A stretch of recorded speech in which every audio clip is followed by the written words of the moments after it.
Сәлем баршаға. Біз бүгін осындай үй жағдайында дайындалатын домашний сыр жасаймыз. Бұл өте жұмсақ әрі табиғи дәмді болып шығады. 1 литр сүтімізді қазанға құйып, ысытып, яғни қайнатып аламыз. Мен дүкеннің сүтін пайдаландым, 3/8. Үйдің сүтін пайдалансаңыз болады. Енді оған 1 килограмм ірімшік қосамыз. Кәдімгі ақ ірімшікті. Қайнағанша араластырамыз. Бұл енді ірімшік қосылған сүт қайнағаннан кейін 5 минут тоқтамастан тағы да араластырып тұрамыз. Сары суы кәдімгідей бөлініп шығады. Енді осы ірімшікті мәрліге сүзіп аламыз. Сары суы бөлек, ірімшігі бөлек болып мәрліге сүзіп алынады. Дәл видеодағыдай сүзбемізді сүзіп аламыз. Артық судың бәрін осылай шығарамыз.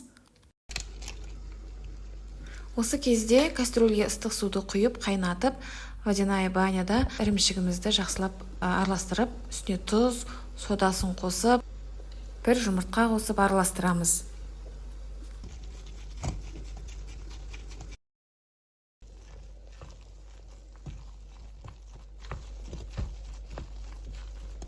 «30-40 грамм сары майды қосып, тағы да араластырамыз.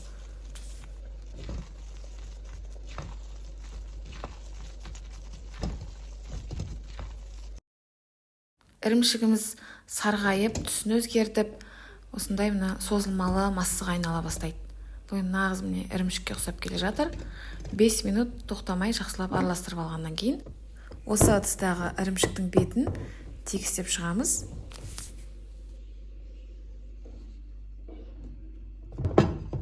Мінеки видеодағыдай беті біркелкі болғаннан кейін, бетін салафанмен жауып, 5-6 сағатқа немесе 1 түнге холодильникке салып қойсақ болады. Ол таңға дейін қатып, формасын ұстап тұрады. Мінеки үй жағдайында дайындалған ірімшігіміз дайын болды.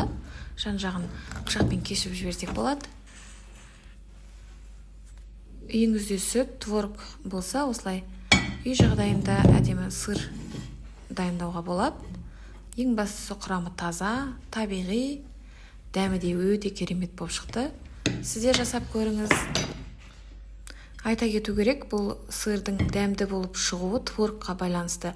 Егер творог майлы және балғын болса, осылай әдемі дәмді болып шығады.